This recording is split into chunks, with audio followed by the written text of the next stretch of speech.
चाहे समुद्र, जमीन हो या आसमान, कहीं पर भी चीन को मुंह तोड़ जवाब देने के लिए भारत ने बहुत बड़ी तैयारी की है।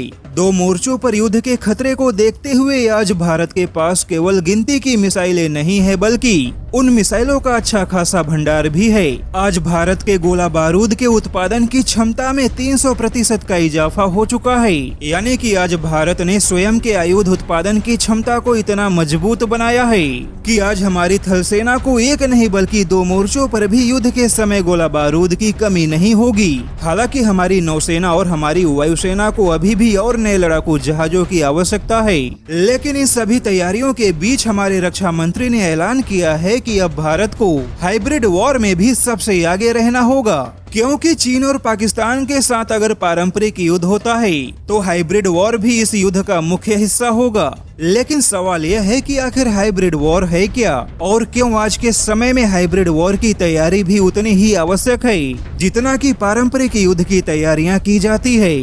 तो बता दे कि पारंपरिक युद्ध में मुख्य तौर पे केवल देश की सेना शामिल होती है, लेकिन हाइब्रिड वॉर में देश की सेना, देश की मीडिया, देश के नेता और हमारे देश की खुफिया एजेंसी हर कोई शामिल होता है। क्योंकि हाइब्रिड वॉर में दुश्मन का मनोबल तोड़ने के लिए झूठी खबरें, झूठे वीडियो, झूठे इंफॉर्मेशन का सहारा लिया जाता है।